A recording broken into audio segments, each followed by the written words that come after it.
మావోయిస్టులకు 4 నెలల సమయం ఇస్తున్నాం, ఇప్పటికైనా లొంగిపోండన్నారు కేంద్ర హోంశాఖ సహాయ మంత్రి బండి సంజయ్. మావోయిస్టులను వదిలిపెట్టే ప్రసక్తి లేదన్నారు. తుపాకులతో ఏమీ సాధించలేరని, మొండి వైఖరితోనే చనిపోతున్నారని బండి అన్నారు. మైనర్ బాలికలను కూడా వెంట తిప్పుకుంటూ తుపాకులు చేతిలో పెడుతున్నారని ఆరోపించారు ఆయన. మావోయిస్టులను అంతం చేయడమే తమ ప్రధాన లక్ష్యమన్నారు.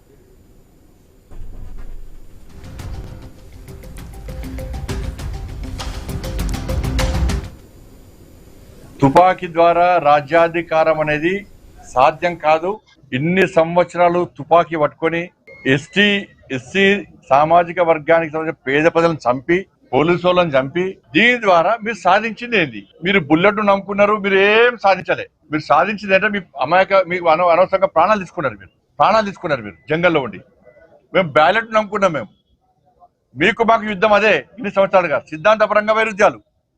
మీరు బుల్లెట్ నమ్ముకున్నారు, మేము బ్యాలెట్ నమ్ముకున్నాం. మమ్మల్ని మా ప్రాణాలు తీసారు. మీరు మాతో పాటు పేద ప్రజల ప్రాణాలు తీసారు. ఇలా మేము ఏం చేస్తాం?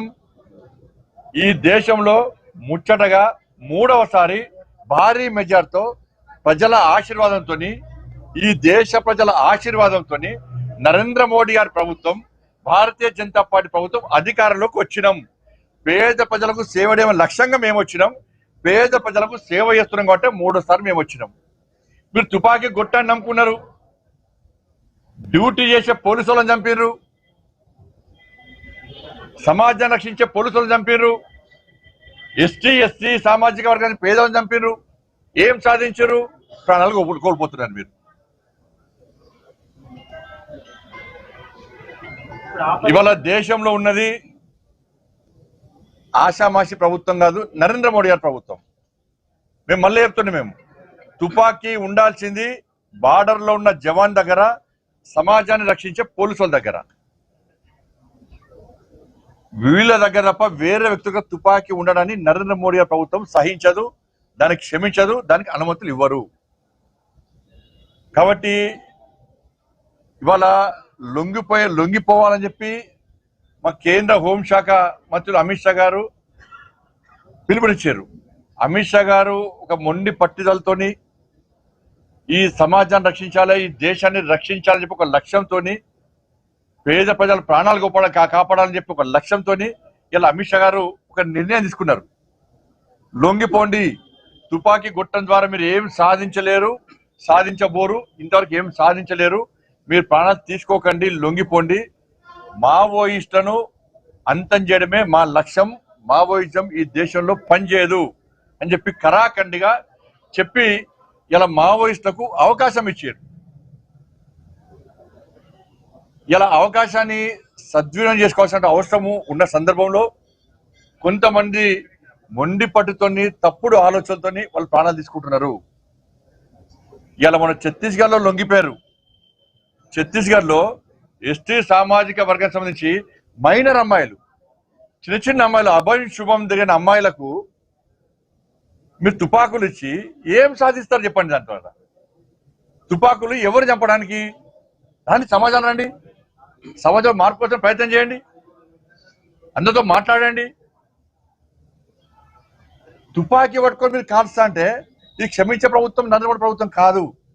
ఇలా మనం ఛత్తీస్గఢ్లో చూస్తుంటే చిన్న అమ్మాయిలు తుపాకులు పట్టుకొని లొంగిపోతే వాళ్ళ భవిష్యత్తు ఏం కావాలి? వాళ్ళ భవిష్యత్తు నాశనం చేసేవాళ్ళు మీరు. వాళ్ళ తుపాకులు ఇస్తారు వాళ్ళ చేతికి. ఇలా చదువుకునే అమ్మాయిలు, కలం బట్టి రాసే అమ్మాయిలు, వాళ్ళ కుటుంబాలు రోధిస్తున్నాయి. మా అమ్మాయిలకు మాయమాటలు చెప్పి తుపాకులు చేతికిస్తే మా అమ్మాయి ప్రాణాలు కోల్పోతే దాని బాధ్యత ఎవరు సార్? మా కుటుంబాన్ని ఎవరిని సాధాలి సార్ అని చెప్పి ఆ పేద కుటుంబాలు ఇలా ఈ మావోయిస్టులను ప్రశ్నిస్తున్నాయి, మావోయిస్టు నాయకులను ప్రశ్నిస్తున్నారు. ఇవాళ చిన్న అమ్మాయిలు పాపం వాళ్ళు తిండి లేక జంగల్ పట్టుకొని తిరుగుతున్నారు, తిండి తిప్పలేక జంగల్లో తిరుగుతున్నారు. పాపం ఎవరు సిద్ధాంతం అంటున్నారు. లొంగిపోయిన వాళ్ళని బదనాం చేస్తున్నారు. లొంగిపోయినటువంటి మావోయిస్టు నేతలందరూ కూడా వాస్తవాలు గ్రహించిర్రు. మేము జంగల్లో ఉండి సిద్ధాంతం కోసం పనిచేస్తున్నాం, మా ప్రాణాలను పణంగా పెట్టి సిద్ధాంతం కోసం పనిచేస్తున్నాం. అనేక మంది ఇవాళ ఎన్కౌంటర్లో చనిపోతున్నారు. మా అన్ని పేద కుటుంబాలు, మా కుటుంబాలను దూరం పెట్టినాం, మా కుటుంబాలను దూరం పెట్టి మేము సిద్ధాంతం కోసం పనిచేస్తున్నాం. మన లాస్ట్కు లొంగిపోయే పరిస్థితికి వచ్చిందంటే ఆలోచించండి. అలా మీ సిద్ధాంతాన్ని ప్రజలు నమ్మతలేరు. ఇవాళ మళ్ళీ అప్పీల్ చేస్తున్నా, అందరు లొంగిపోండి. ఇంకా 4 నెలలు మాత్రమే మీకు సమయం ఉంది. 4 నెలలు మాత్రమే సమయం ఉంది. అమిత్ షా గారి యొక్క లక్ష్యం 2026 మార్చ్ మావోయిస్టులను అంతం చేయడమే లక్ష్యం. అమిత్ షా గారు ఒక మాట అంటే మాట నిలబెట్టుకునేటువంటి వ్యక్తి. మీకు అవకాశం ఇంకా 4 నెలలు ఉంది. ఇవాళ హిడ్మా ఇవాళ పెద్ద నాయకుడు, మావోయిస్ట్ సంబంధించి జాతీయ స్థాయి నాయకుడు ఏం సాధించిండు చెప్పాలి. ఏం సాధించిండు? ఇవాళ నువ్వు చనిపోతే ఆయన చనిపోయిన, భార్య చనిపోయా. ఇలా అర్బన్ నక్సల్స్ మాయలో పడి జంగల్లో ఉన్న నక్సలైట్స్ మీరు మోసపోకండి, మీ ప్రాణాలు తీసుకోకండి. అర్బన్ నక్సల్స్ అనే వ్యక్తులు ఏసీ రూమ్ లో ఉంటారు. వాళ్ళ కుటుంబాలు మంచిగా ఉంటాయి. అర్బన్ నక్సల్స్ కుటుంబాలు మంచిగా ఉంటాయి. ఏ ప్రభుత్వం వస్తే ఆ ప్రభుత్వాన్ని కొమ్ము కాసి పైరవులు చేసుకుంటారు. వాళ్ళు మావోయిస్టు సిద్ధాంతాల గురించి వాళ్ళు మాట్లాడతలేరు. వాళ్ళకి ఏ ప్రభుత్వం వస్తే ఆ ప్రభుత్వాన్ని కొమ్ము కాస్తారు. ఆస్తులు సంపాదించుకుంటారు, వాళ్ళు పైరవులు చేస్తున్నారు. వాళ్ళు ఏసీ రూమ్ లో ఉంటున్నారు, కార్లలో తిరుగుతున్నారు. మరి మీరు జంగల్ తిరుగుతా మీకు ఏమొచ్చింది? ప్రాణాలు కోల్పోతున్నారు. దేనికోసం పనిచేస్తున్నారు మీరు ఇవాళ? మరి అర్బన్ నక్సల్స్ మాట విని మీరు మోసపోకండి.